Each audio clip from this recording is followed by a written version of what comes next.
Aujourd'hui, dans le forum, Mamadou Dem est notre invité. Mamadou Dem, bonjour. Bonjour.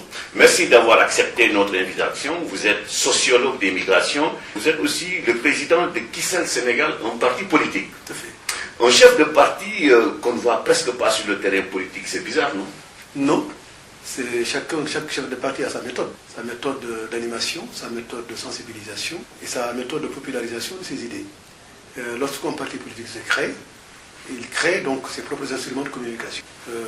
Nous ne sommes pas absents du débat politique, mais nous avons notre manière d'exister, qui est d'aller au plus près des populations. Faire de la proximité. En fait, c'est de la proximité que nous faisons, et que cette proximité souvent passe inaperçue au niveau des médias, mais nous sommes certains de toucher un public. Et que le public que nous touchons est généralement un public acquis. C'est-à-dire que lorsque nous faisons, comme le font certains partis politiques, de grands meetings, où il y a des tas d'initiatives de personnes qui viennent répondre sans pour autant être certains que ces populations adhèrent aux idées du parti. Donc nous avons voulu procéder autrement, donc d'aller au corps à corps avec la population. Qu'est-ce qui a déterminé ce choix? Est-ce que c'est par manque de moyens financiers? C'est à la fois un parti politique qui se crée dans un contexte économique et social qui n'est pas évident, et où la culture politique sénégalaise fait que les militants n'ont pas l'habitude de faire vivre leur parti. C'est le parti qui entretient les militants. Donc nous avons voulu procéder d'une autre manière pour montrer qu'un parti peut vivre à partir de ses militants et avec ses militants, dans la limite de ses moyens, au départ, qui sont des moyens faibles, qui ne sont pas des moyens colossaux, compte tenu que l'enjeu et le défi que nous avions lancé fait que beaucoup de gens ne s'attendaient pas à ce que Kissel existe. Beaucoup de gens ne s'attendaient pas à ce qu'il y ait un projet politique construit à partir et pour la diaspora et en direction du pays. C'est que lorsque nous avons d'ailleurs lancé la conférence en 2007, au mois de mai. Je précise que le parti a été créé en 2007. En 2007. Ouais. Donc nous avons lancé la première conférence de sensibilisation et d'information de nos compatriotes au mois de mai 2007. À cette époque, beaucoup de gens nous ont regardés avec candeur, en disant que c'est foutu des gens. On crée un parti politique à l'extérieur du pays. Ce qu'ils n'ont pas compris, c'est que nous avions pris en compte les enjeux que représente la diaspora du Sénégal dans la problématique économique et sociale du pays, le rôle de cette diaspora, la place de cette diaspora dans la stabilité économique et sociale du pays, mais le manque de lisibilité de cette diaspora dans l'ensemble des instances de décision du pays. D'accord, on reviendra sur tout cela, mais d'abord, qui sont vos militants? Nous sommes des militants de toute origine culturelle. C'est vrai que quand j'ai lancé le mot « le parti », moi étant d'origine peul, que le nom du parti étant peul, j'ai tout de suite été catalogué comme un parti des peuls, comme d'habitude. Ouais. À chaque fois qu'un peul crée un parti, on dit que c'est un parti des peuples. Alors que les autres communautés, les autres compatriotes sénégalais... Ah, on avait dit cela aussi pour le Bersagné, on disait que c'est le parti des Casamancés. Lorsqu'ils créent un parti, on dit que c'est un parti des Casamancés ou des partis des peuls, alors que d'autres, lorsqu'ils créent des partis politiques, on ne les renvoie pas à leur communauté linguistique. Donc moi, lorsque j'ai lancé le parti, j'ai assumé le fait que je sois peul. J'ai assumé le choix de dénominer le parti en Kissel Sénégal. C'est-à-dire Kissel, ça signifie donc le bien-être des Sénégalais. Donc je crois que lorsque les Sénégalais atteignent un bien-être, c'est qu'ils sont en capacité de résoudre leurs problèmes. Ils sont autonomes. Ils sont en capacité de satisfaire à leurs besoins les plus immédiats ou à moyen long terme. Donc Kissel vise cet enjeu-là. Ouais. Aujourd'hui, nous avons des Soninké, des Diola, des Mandjak, qui sont membres de Kissel Sénégal, des Wolof. Mais on peut considérer que ce sont des électeurs captifs, hein? Non, ce n'est pas des électeurs captifs, c'est des gens qui sont membres de la diaspora, qui ont eu accès aux documents écrits de Kissel Sénégal, qui ont eu accès aux différentes émissions radiophoniques que j'ai eu à faire, notamment par l'intermédiaire des radios Internet, parce qu'il y en a beaucoup. Et il se trouve que grâce à ces radios, Kissel est très connu, tant autant de la diaspora qu'au niveau de notre pays. Mais concrètement, depuis 2007, à part ces visites de proximité, qu'est-ce que vous avez fait? Nous avons créé plusieurs sections. Au-delà de faire des visites de sections auprès des gens, nous avons créé des sections. Notre travail était un travail de création de sections. Mais pour le moment, on ne connaît que Mamadou Dem dans ce parti. En France, nous avons plus d'une trentaine de sections. Ouais. En France. Nous avons une grosse fédération qui va se mettre en place dans pas longtemps. Parce que le parti est dans une structure bicéphale. Ouais. Le président, il est en France. mais le secrétaire général est au pays, au Sénégal. Il s'appelle comment? Donc il s'appelle Abdoulaye Gueye. Il est au Sénégal. Donc au Sénégal, donc, nous sommes implantés autant à Dakar que dans la vallée du fleuve Sénégal, que dans la région de la Casamance et la région du Sénégal oriental. Donc dans la diaspora, nous sommes en France, nous sommes en Belgique, aux États-Unis, en Italie, en Espagne. Qu'est-ce que Kissa le Sénégal vous apporter de différent par rapport à ce qui se fait en politique au Sénégal? Le développement de la démocratie participative, qui n'existe pas aujourd'hui. La capacité pour les Sénégalais de décider, de créer une nouvelle dimension de la politique où l'élu sera obligé de rendre compte de son mandat. Il y a un déficit pour le moment au Sénégal. Il y a un déficit dans ce domaine. L'élu ne rend pas compte de son mandat. L'élu ne fait pas le bilan de son mandat. Aussi, une problématique nouvelle en matière de communication et d'échange avec le peuple sénégalais qui dit que les Sénégalais devront apprendre à travailler pour et par la langue nationale. Parce qu'il est inadmissible que le fonctionnement des institutions de la République se fait dans des langues que la majorité du peuple ne comprend pas. Mais c'est une langue qui fédère aussi. Hein. Elle ne fédère pas, c'est une langue coloniale, à notre avis, qui aujourd'hui est utilisée par une nomenclature qui trouve son pouvoir au détriment de la majorité du pays. C'est l'échec du système scolaire, donc, parce que le système scolaire n'a pas réussi pas forcément, parce que le système scolaire sénégalais aurait pu être fait à partir de la nationale. Il n'y a que l'Afrique noire, qui continue à enseigner ses enfants dans les langues et les cultures des autres. La quasi-totalité des pays du monde enseignent leurs enfants dans leur langue et culture. Parce que dans tous les pays du monde où il y a des ruptures d'identité... Certains objecteront en disant qu'il n'y a pas un rapport mécanique entre langue et culture. Hein. Mais si, parce que la langue véhicule la culture. La langue est le chemin par lequel on accède à la culture. Donc lorsqu'on dit qu'il n'y a pas de lien mécanique entre la langue et la culture, c'est qu'on passe à côté.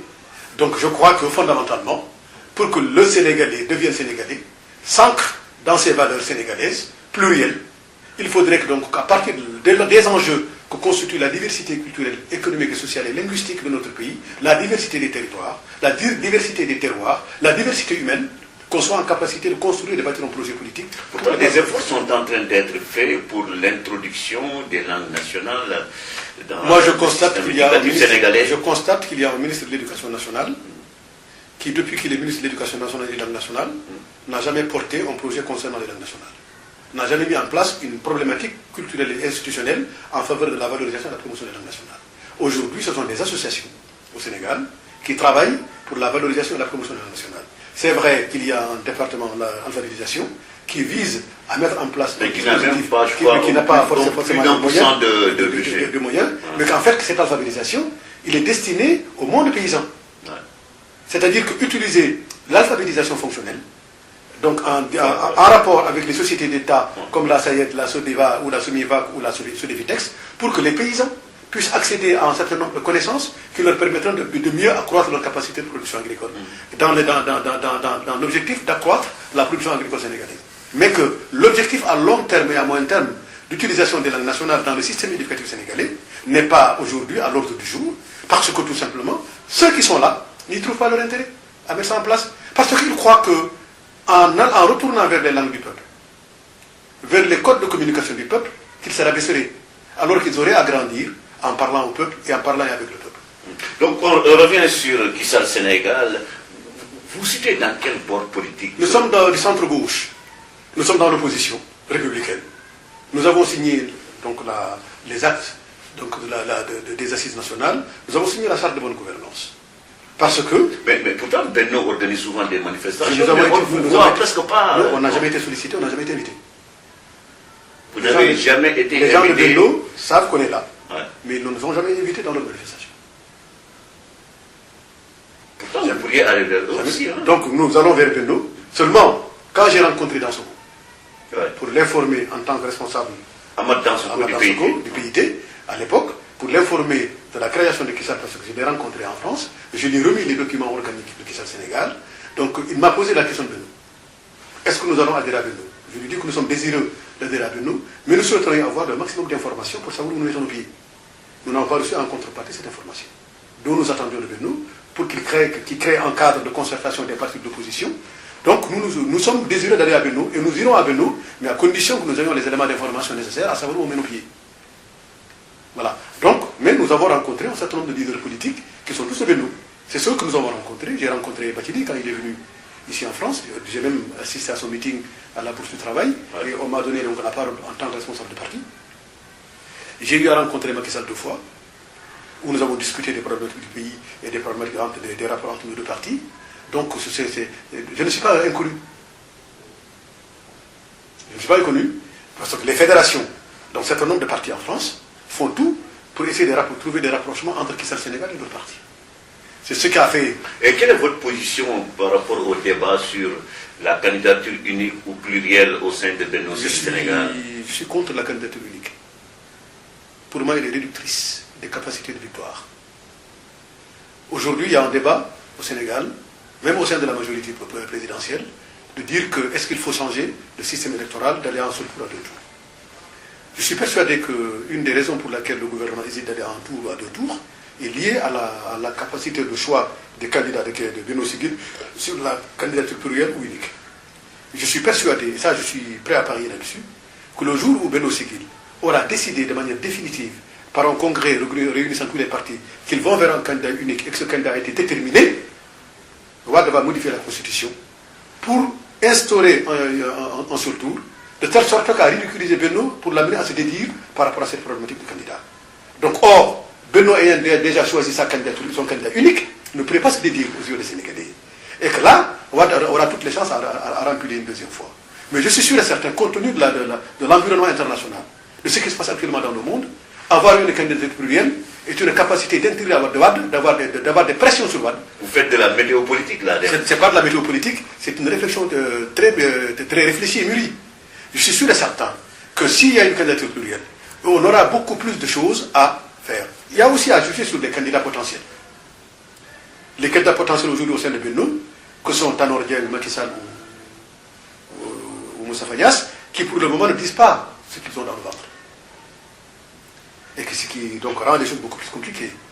Des partis intermédiaires qui sont... Comme vous êtes favorable à la pluralité des candidatures, est-ce que vous serez candidat en 2012? Si nous ne trouvons pas un terrain d'entente entre les objectifs politiques de Kissa le Sénégal et ceux de notre parti, qui est en capacité d'amener vers la victoire, nous nous présenterons à la présidence.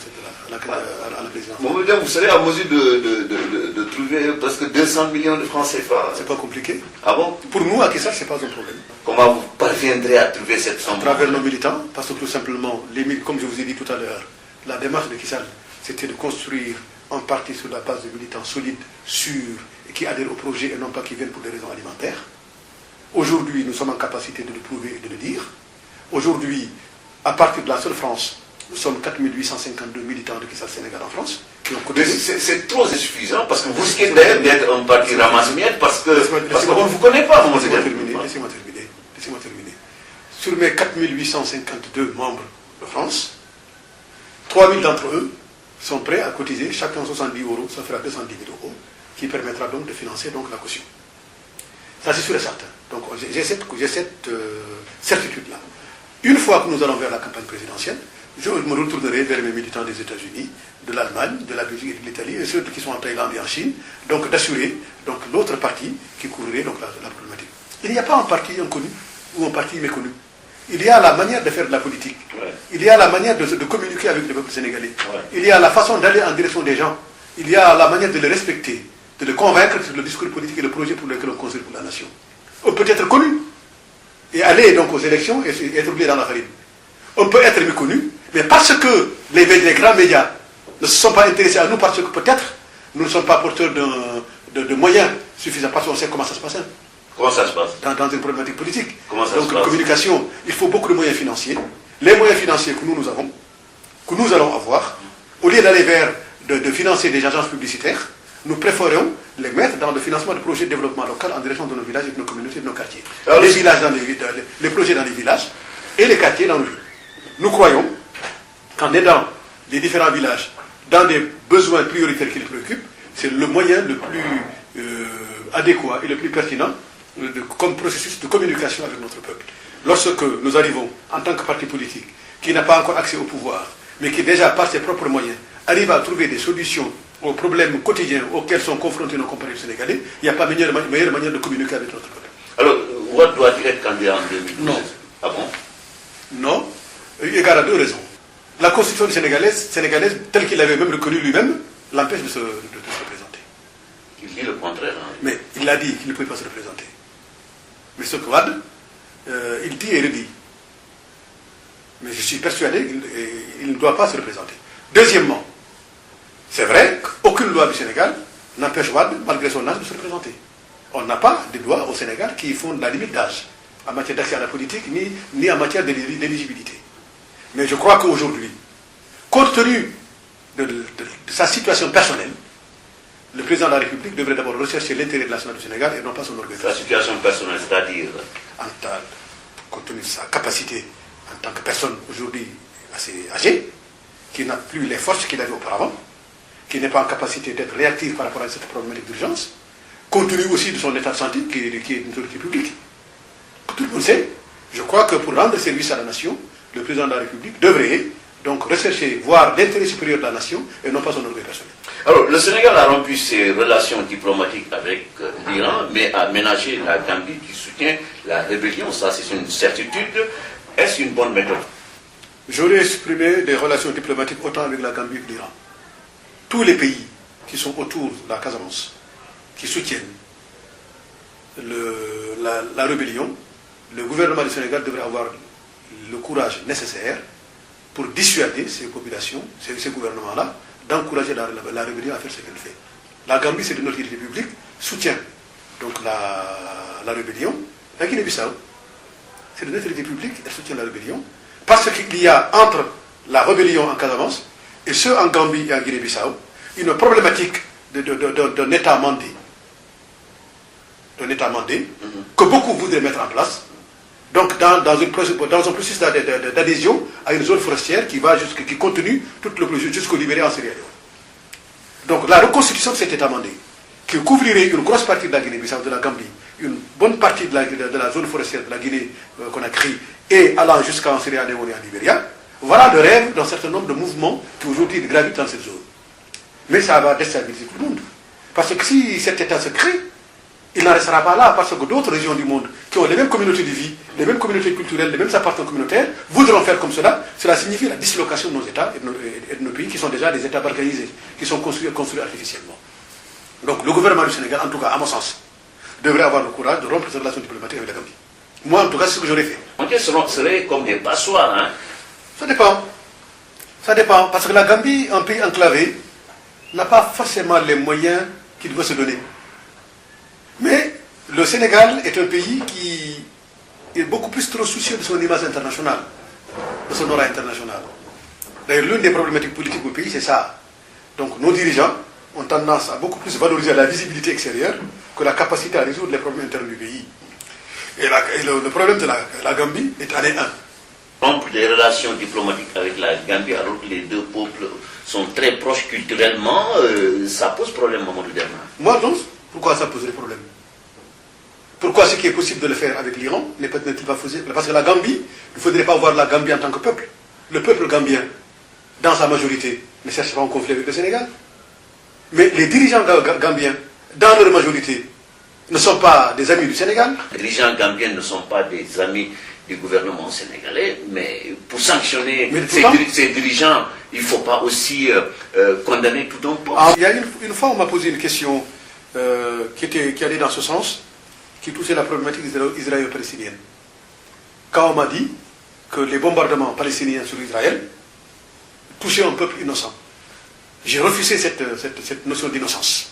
Parce que le peuple israélien soutient son gouvernement, quelles qu'en soient ses activités et quelles qu'en soient les conséquences. Lorsque le peuple gambien, dans sa majorité, fut-elle fictive, soutient le gouvernement gambien dans sa démarche de déstabilisation du Sénégal, il faudrait que ce peuple assume son soutien à ses dirigeants. Et que le gouvernement du Sénégal devrait prendre une décision en conséquence.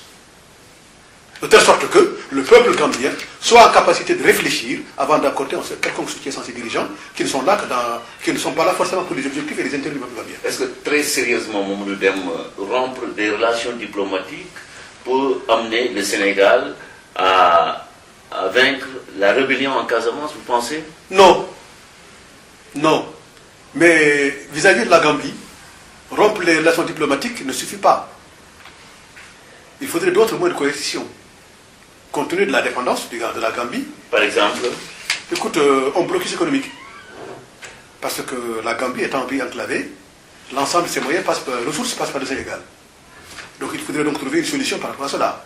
Avoir le courage politique de prendre des décisions dans ce sens. Ça, c'est le premier élément. Par rapport à la rébellion casamançaise, j'estime qu'il y a trop d'acteurs qui interviennent sur ce sujet et qui n'ont aucune prise sur la réalité de ce sujet-là. Et qui pourtant veulent parler au nom de la Casamance. En premier lieu, les enfants de la Casamance, qui ont gravité autour d'Abdoulaye Wade, qui ont gravité autour d'Abdou Diouf, chacun se prévalant du rôle d'être en capacité de parler avec la rébellion. Alors que le conflit de la Casamance est devenu un conflit alimentaire, un moyen de survie politique et financier. Donc autour d'Abdoulaye Wade, beaucoup de gens se sont engraissés, disant à Wade qu'ils sont en capacité de résoudre, utilisant l'argent pour pouvoir donc aller vers la résolution de la Casamance. Ça a été la même chose avec Abdou Diouf, mais ça n'a jamais réussi. Quels sont les liens que les enfants de la Casamance ont avec la réalité de la Casamance? Les cadres casacés qui vivent à Dakar, les grands intellectuels, qui se disent aujourd'hui des casacés, quels sont leurs liens, ou bien quelles sont leurs complicités objectives, non dites, avec la rébellion? Parce que c'est de deux choses l'une. Ou ils ne sont pas d'accord avec la rébellion, les choses se sont réglées depuis longtemps, ou il y a une complicité objective, mais ils ne veulent pas que ça se sache, dans une démarche à long terme, pour ne pas donc perdre la face lorsque la Casamance aura accédé éventuellement à son indépendance. Ces cadres-là n'auront pas perdu la face par rapport, ne seront pas considérés comme des traîtres. Donc il y a cet enjeu-là aussi qui est là. Mais il y a un autre élément qui est important dans ce processus de compréhension de la crise casamançaise. Elle n'est plus que de la rébellion. La Casamance est devenue une zone de trafic. Une zone de narcotrafic. Et que l'une des raisons aujourd'hui qui empêche la résolution du conflit est liée à ce changement de statut de la Casamance qui est devenue une zone de narcotrafic. Et que la rébellion est liée à ce narcotrafic. Et qu'il y a un certain nombre d'acteurs politiques au Sénégal et même militaires qui sont liés à ce narcotrafic, qui n'ont pas intérêt à ce que ce narcotrafic cesse. Voilà le problème de la Casamance. Il y a un tel trafic actuellement en Casamance que ceux qui vivent ce trafic ne veulent pas la paix en Casamance. Et ils sont connus. La solution, ce n'est donc pas pour demain. Hein? Elle est très difficile, mais elle n'est pas irrésoluble. Elle n'est pas insolvable, à condition que de part et d'autre, qu'on trouve une problématique politique à l'échelle de la Constitution nationale pour recréer les conditions d'une administration territoriale qui reprendrait en compte les besoins de ces Casacés qui, au départ, n'étaient pas des questions de souveraineté. C'était des questions de respect d'identité culturelle quand le mouvement a été lancé à l'époque. Ça, ce n'est pas le point de vue de tout le monde. Hein. C'était ça au départ. C'est la gestion urbaine de ce conflit. C'est plus récent, ça. De ce néo-urbain, depuis le début, lorsque le mouvement a été lancé, oui, avec la protestation des Diola et un certain nombre de populations forestières qui sont là-bas, qui voyaient le mouvement de la colonisation rurale vers la Casamance, parce qu'il y avait deux grandes opérations de colonisation rurale. Une colonisation rurale vers la Casamance et une colonisation rurale vers la vallée du fleuve Sénégal, notamment autour du delta, en créant donc des zones pilotes d'économie agricole autour du delta, de Ronch, Bundung, Kassak Sud, Kassak Nord, concernant la vallée du fleuve Sénégal, et de la même chose vers la Casamance, et que les populations qui venaient du nord, du Fouta, qui venaient de la zone Baol, qui venaient donc du Niambou, du Kadior, et même de Dakar, allant vers ces populations forestières, ignorant des traditions et des us coutumes de cette région, ont commencé à déstabiliser, à détruire leur personnalité qui était liée à la forêt. Donc l'une des revendications, c'était ça. Pourquoi le gouvernement sénégalais, depuis Senghor et même Abdou Diouf, pousserait-il vers des colonisations rurales, à soutenir des populations arrivantes au détriment des populations autochtones? C'était ça, c'est ça l'enjeu. C'est-à-dire que tout ça est lié à la problématique du développement agricole national, qui fait qu'aujourd'hui, le Sénégal, cherchant soi-disant l'autosuffisance alimentaire, alors qu'il ne cultivait pas ce que les Sénégalais consomment, il cultivait ce que les Sénégalais exportent. C'est ça aussi la contradiction.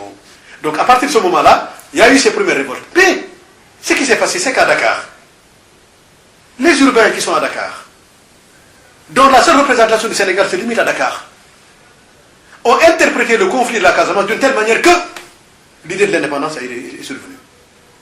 Je crois que ceux qui ont, sur le plan urbain, qui ne voient que Dakar comme seul espace vital du territoire sénégal, et dont le seul intérêt est la primauté de Dakar, sont aussi en partie responsables de ce qui se passe en Casamance. Mamadou Deme, vous connaissez bien aussi les questions liées à l'immigration. Est-ce que le Sénégal a une bonne politique d'immigration? Non, elle n'existe pas. Elle n'a jamais existé. Elle n'existe pas, elle n'a jamais existé. Elle n'existe pas. elle n'a jamais existé. Depuis Senghor, Ouais. elle n'a jamais existé. Une politique doit créer un projet politique pour l'immigration, un projet de migration qui prend en compte les migrations qui partent et ceux qui arrivent au Sénégal. On ne peut pas gérer une politique internationale d'immigration sans créer le solde ou le basculement économique et social que créent autant des Sénégalais qui sont partis que des populations étrangères qui viennent au Sénégal. Pour qu'il y ait cette équation, pour voir en quoi les Sénégalais qui sont partis, quel déficit cela a apporté pour le Sénégal, ou quel plus-value cela a apporté pour le Sénégal, ceux qui sont arrivés au Sénégal, quel plus ou quel déficit cela a apporté pour le Sénégal. De telle sorte qu'à créer des outils de quantification, des outils de mesure, des outils de comptabilité publique qui permettent à la fois de mesurer les incidences et les impacts économiques et sociaux des migrations nationales et internationales. Cela n'existe pas.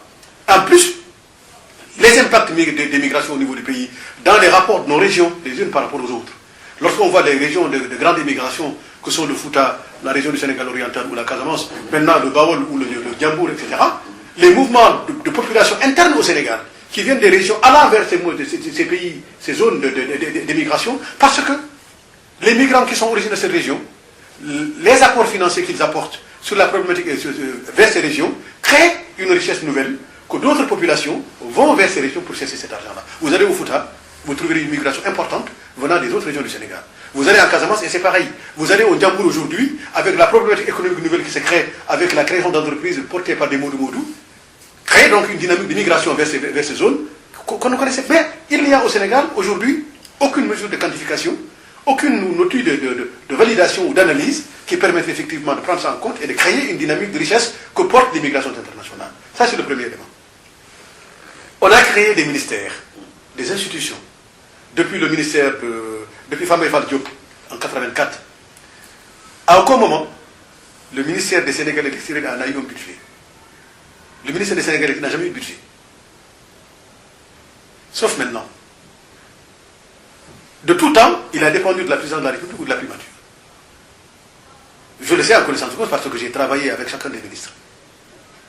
Notamment Fatou Ndongo Dieng, Matassi Diallo, particulièrement Matassi Diallo, avec qui j'ai travaillé, que j'ai conseillé pendant un certain temps, et qui, même à un moment donné, avait donc souhaité me nommer comme directeur de cabinet de son ministère, pour pouvoir couvrir cette problématique des enjeux d'immigration. Je crois, compte tenu de ce que représente la migration sénégalaise, la diaspora sénégalaise, et compte tenu de ce que représentent les migrations qui viennent vers le Sénégal, en termes d'apport économique, de consommateurs, de producteurs, d'acteurs économiques et sociaux, le Sénégal a intérêt à mettre en place un projet politique d'immigration nationale et internationale, ce qui n'existe pas pour le moment. Notre pays a aussi signé avec la France, comme un certain nombre de pays africains, les accords de gestion concertée des flux migratoires. Est-ce une bonne affaire? C'est des accords signés dans le cadre de la contrainte, pour une simple raison que, pour la première fois, avec Nicolas Sarkozy, les migrations ont été replacées au cœur des rapports de coopération internationale. Ce qui n'était pas le cas avant. Avant, le dossier de la migration était un dossier spécifique. Et aujourd'hui, pour créer une dynamique de pression et en capacité aussi de faire des pressions sur les États, donc Nicolas Sarkozy, quand il est venu, il a replacé l'immigration au cœur des enjeux de la coopération internationale, mais au cœur des enjeux de la coopération internationale qui répondaient à ses besoins de politique intérieure d'immigration en France. Ouais. Il faudrait relier les deux. Donc à partir du moment où le lien organique est créé entre la politique intérieure de la France en matière de migration et les enjeux de la coopération internationale que constituent ces migrations, donc les accords qui ont été signés par la France avec les États, ce sont des rapports de contrainte, parce que à aucun moment ces États-là n'étaient demandeurs. Ni le Sénégal, ni le Mali, ni les Comores n'ont été des États demandeurs de signature de conventions de co-développement. C'est la France, unilatéralement, qui a décidé qu'on mettrait en place des conventions de co-développement qui, au départ, n'étaient pas destinées à financer des projets de développement local. Ces conventions de co-développement étaient destinées à permettre aux migrants sans papier, déboutés de la circulaire Chevènement en 1997, ou déboutés de demandeurs d'asile, dans le cadre de la loi Rezada, de pouvoir donc disposer d'une pécule autour d'un projet de les accompagnant pour pouvoir rentrer chez eux. La convention de co-développement, au départ, quand elle a été conçue pour permettre une gestion plus rationnelle des flux migratoires dans le cadre de la gestion des sans-papiers, de ceux qui sont déboutés à la fois en matière de droit d'asile, ou ceux qui ont été donc refusés pour la régularisation des sans-papiers liés à la circulaire de chevènement en 1997 et au processus contenu de la loi Rizala. Voilà les enjeux. C'est après, quand des Sénégalais comme nous, j'ai été très étroitement associé à cette problématique de la mise en place de la Convention de co-développement. J'ai travaillé avec Sami Nahir là-dessus. J'ai travaillé avec Etienne Bouzbak, qui était son directeur au niveau de la MICOMI quand elle a été créée, et que j'ai été un peu à l'origine de la configuration des thématiques qui ont configuré après la Convention donc, de co-développement avec le Sénégal. Quand on m'a appelé, sur la base de mes travaux sur ces questions qui étaient connues, j'ai dit que s'il s'agit de renvoyer les sans-papiers chez eux, il ne fallait pas compter sur moi. Je n'étais pas ça, mais par contre, si on créait les conditions d'un réel développement gagnant-gagnant entre la France et le Sénégal, et au centre duquel les migrants seraient des acteurs potentiels principaux, je suis partant. Donc nous avons discuté de ces questions avec Etienne Bouzbak, qui permettait donc, sur la base des filières sur lesquelles nous devions travailler pour amener les migrants à être des acteurs potentiels du développement économique et social en finançant des activités rentables. Ces filières étaient 5. La filière du froid, la filière du transport, la filière industrielle, notamment des PME, PMI, tout ce qui touche à la filière des métiers de l'artisanat du bâtiment, et la filière économique et financière autour du microcrédit. Donc il y a eu une réunion à la MICOMI où avaient été invités un certain nombre d'associations représentatives que j'avais donc signalé à Etienne Bouzbak. Etienne Bouzbak, c'était l'un des collaborateurs de Sami Nahir, avant que Sami Nahir quitte la MICOMI, Sami Nahir étant le premier délégué interministériel au co-développement et aux migrations internationales. C'est lui qui a mis en place la MICOMI. Après, il a été remplacé par d'autres. Ainsi de suite, jusqu'à la suppression de la MICOMI et donc l'arrivée de la nouvelle ambassade du co-développement qui a été créée par Raffarin, où donc un autre ambassadeur du co-développement a remplacé l'équipe socialiste. Voilà, donc voilà comment ça s'est passé. Donc à partir de ce moment-là, il y a eu toute une série de jeux d'acteurs, entre Sénégalais eux-mêmes, des cadres sénégalais, parce que chaque délégué qui venait préférait choisir ses propres Sénégalais au détriment des autres. Voilà comment ça s'est passé, il faut dire des choses telles qu'elles sont. Et des cadres sénégalais, qui sont beaucoup plus dans des logiques alimentaires, ont joué du ventre, sans pour autant se soucier de ce qui s'est passé. Dès l'instant, ils étaient en capacité de captation financière, donc ils ont cru que, en jouant l'utile à l'agréable, ils étaient en capacité d'apporter d'eux. Ce qui fait que, du projet initial de partir des régions périphériques, le Fouta, la Casamance, la région du Sénégal oriental, notamment le département de Bakel, la région de Ndiambour, de Louga, qui était donc une poche importante de migration. Donc le deuxième Sénégalais, en l'occurrence le Seydou Gueye, qui est aujourd'hui donc le porte-parole de la PR Macky Sall, donc a proposé une autre démarche qui a été validée par la dernière équipe avant la dissolution de la MICOMI. La dernière équipe donc proposait donc créer à Dakar une pépinière. Donc une pépinière qui permettrait effectivement de mettre en place un dispositif d'outils de création d'entreprises qui accompagnerait, en rapport avec le monde de l'organisation non gouvernementale sénégalaise, de résoudre les mécanismes d'accompagnement des Sénégalais qui étaient porteurs de projet. Voilà les enjeux. Et à partir de là, mais tout ça a été balayé. Le nouvel ambassadeur est venu, la convention a été signée, le fonds de 3 millions d'euros qui était mis en place a été aujourd'hui démultiplié parce qu'il est devenu très important. Une nouvelle dimension a été intégrée, c'est-à-dire qu'aujourd'hui, on finance le développement local, mais à condition que dans la stratégie mise en place, que ce développement local soit facteur de gestion des flux migratoires. L'enjeu de la gestion des flux migratoires est une déterminante essentielle de cette convention de co-développement. Bon, je viens si un problème assez important, ce sont les difficultés dans les ménages sénégalais ici en France. Certains disent que les femmes changent beaucoup quand elles viennent ici. Certains même n'hésitent pas à renvoyer monsieur de la maison. Comment analysez-vous cette mutation, Mamadou Deme? Il y a des responsabilités partagées. Oui. Certainement, ce que je vais dire ne plaira pas à beaucoup d'hommes. Mais il faut dire objectivement des choses telles qu'elles sont.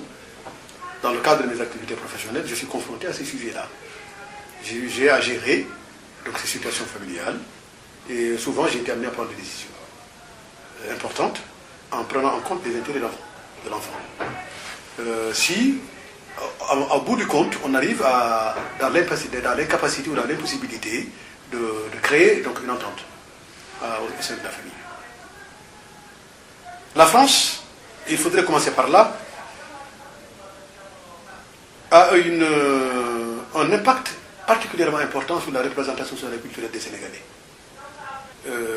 L'émergence de la France dans la survie économique et sociale du Sénégal a créé des conditions de rapport ou bien de liens familiaux qui, si la France n'existait pas, n'auraient pas lieu.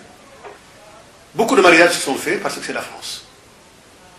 Et beaucoup d'hommes, quand ils étaient ici en France, lorsqu'ils sont rentrés au pays, quand ils se sont mariés, ils sont mariés avec des femmes. S'ils n'étaient pas en France, ces femmes-là n'auraient pas accepté qu'ils les épousent. Une sorte de mésalliance. Voilà. Et ça, c'est un élément important pour comprendre les difficultés que rencontrent beaucoup de familles sénégalaises ici. Beaucoup d'hommes, quand ils sont rentrés au pays, avaient déjà leur épouse au pays. Quand ils sont arrivés, ils ont épousé des filles et des femmes rencontrées en milieu urbain qui ont utilisé le mariage comme stratégie d'immigration afin de pouvoir survenir aux besoins de leur famille qui étaient dans de grandes difficultés en milieu urbain, notamment à Dakar. Et qu'une grosse partie de ces femmes aujourd'hui qui ont mis leur mari à la porte sont de ce milieu-là. Donc, je n'en disconviens pas, mais ce ne sont pas seulement les Sénégalais qui vivent ces situations. Oui, mais pour le moment, je parle des Sénégalais. Mais la problématique urbaine sénégalaise n'est pas différente de celle de Bamako, ni de celle de Conakry. Parce qu'aujourd'hui, avec la mutation des migrations, qui font qu'à l'époque, il n'y a que les hommes qui partaient. Et aujourd'hui, ce n'est plus les hommes qui partent. Aujourd'hui, les femmes migrent et font venir leur mari. Il faut avoir ça en tête ça. Ce n'est plus les hommes qui viennent en France amener leurs femmes. Aujourd'hui, on a des femmes qui migrent et qui amènent leur mari. Des femmes qui quittent leur mari, vont en migration, arrivent en France ou dans des pays européens, et une fois qu'elles sont installées, elles deviennent des chefs de famille et elles procèdent à des regroupements familiaux pour faire venir le mari. Et le mari a le statut de rejoignant de conjointe. Ce qui, culturellement, pose une nouvelle problématique de relation dans le cas des ménages. Et qu'il y a aussi le fait que la population sénégalaise, elle vieillit, la migration sénégalaise vieillit, et que les rapports de relation d'âge entre les maris et les femmes sont des rapports assez échelonnés. Et que souvent, on voit un mari à la retraite, alors que sa femme est encore jeune. Elle a à peine 30 ans, 45 ans, 40 ans. Que le mari qui, à l'époque, était en capacité, qui était la force centrale économique de la famille, arrivé à un moment donné, soit parce qu'il a été victime de restructuration industrielle, il est au chômage, il ne joue plus son rôle, soit il est arrivé à la retraite ne permet pas de couvrir l'ensemble des besoins, il perd son rôle, le statut de rôle de centralité, et que ce nouveau rôle de centralité est exercé par madame qui travaille. Et que le nouveau rapport que crée dans nos familles l'autonomie des femmes en matière économique et sociale est aussi une nouvelle donnée à prendre en compte. C'est que jusqu'ici, culturellement, les gens n'ont pas l'habitude que les femmes soient économiquement autonomes. Que les femmes ne soient pas dans une dynamique de capacité de portage d'une conduite centrale des affaires de la famille. Tout se basait sur l'homme. Et aujourd'hui, il y a cette mutation qui est en cours. Elle est en cours en France. Qu'on le veuille ou non, elle est là. Donc à partir du moment où elle est là, comment mettre maintenant en place un travail d'accompagnement social qui permettrait à ce que ces familles-là, femmes et enfants, acceptent les nouvelles données familiales en France, de telle sorte que ces nouvelles données constituent le nouveau socle de communication à l'intérieur de la famille, parce que dans ces familles, il y a plusieurs dualités. Il y a la dualité entre le mari et la femme, mais il y a la dualité entre les parents et les enfants. Il y a la dualité entre le mari, le papa et les fils. Ces problèmes influent naturellement sur l'éducation des enfants. Oui, dans la mesure où ces problèmes ne sont pas les seuls qui ont des conséquences importantes sur l'éducation des enfants. Nous sommes dans une configuration familiale qui n'est pas adaptée aux normes architecturales en Europe. Lorsque en France on construit selon des modèles architecturaux de famille nucléaire qui n'est pas celui de nos familles africaines. Dans un F5, qui généralement est considéré comme une grande famille, où la femme, le monsieur et la femme ont 3 enfants, ça fait donc un F5, chacun a ça. Voilà.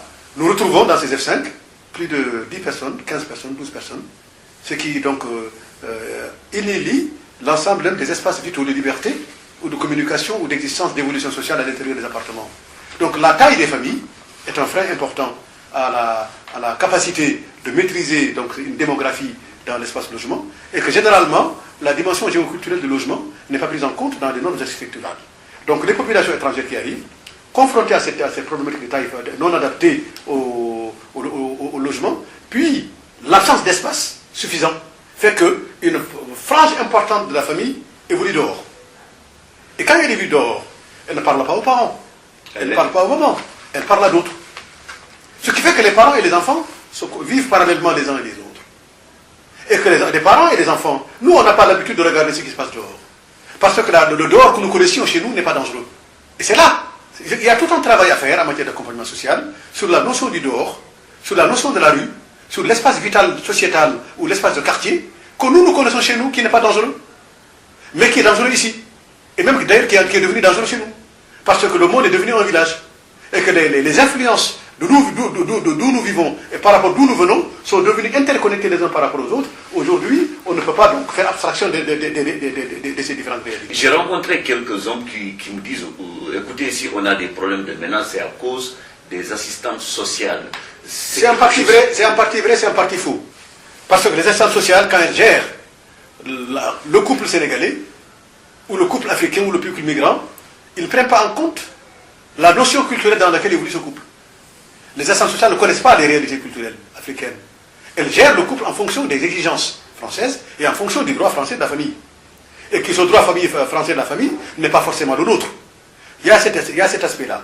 L'autre aspect des choses, c'est qu'aussi, lorsque les hommes disent qu'il y a les assistantes sociales, c'est vrai, c'est que souvent quand il y a un conflit en femme, automatiquement, les assistantes sociales, en tant que femmes, prennent fait cause pour les femmes et qu'il y a un mouvement important en matière de féminisme qui traverse le mouvement des travailleurs sociaux qui font qu'aujourd'hui on écoute beaucoup plus les femmes. Même la loi française protège beaucoup plus les femmes que les hommes en matière de conflit. Sauf maintenant, ces temps-ci, c'est beaucoup relativisé, notamment en matière de conflits conjugaux où les juges, de plus en plus, apprennent à prendre en compte un certain nombre de données, un certain nombre de réalités qui ne sont pas forcément seules que le fait que la femme est bousculée ou la femme est battue, etc. etc.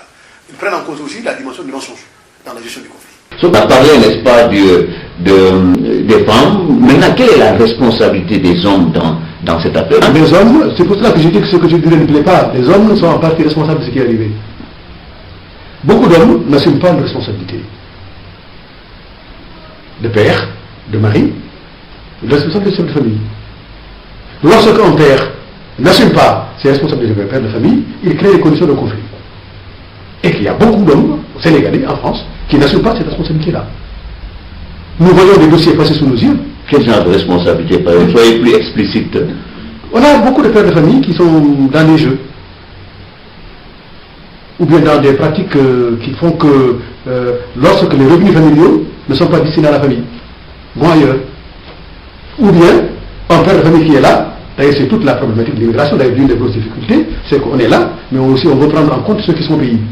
On a vu des pères de famille privés de leurs femmes, privés de leurs enfants, des moyens, des revenus familiaux, pour prendre en charge ceux qui sont restés au pays. Ou épouser une autre... Ou bien épouser une autre femme. Et ça crée un conflit terrible. Les enfants, n'osant pas dire quoi que ce soit, ont toujours à cœur que leur père ne les aime pas, leur père prend en charge l'autre à leur détriment. Donc il y a tous ces enjeux-là. Mais comme que, en face, l'État sénégalais n'accompagne pas. L'État sénégalais ne suit pas. L'État sénégalais ne communique pas. L'État sénégalais ne crée pas des instruments d'accompagnement de la famille. L'État sénégalais n'accompagne pas sa diaspora.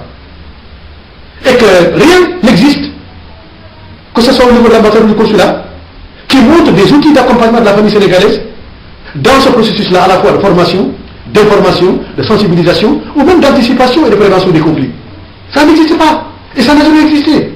Donc du fait que ça n'existe pas, les Sénégalais se retournent vers d'autres qui ne connaissent pas leur culture, et ça pose problème. Et ça pose un problème.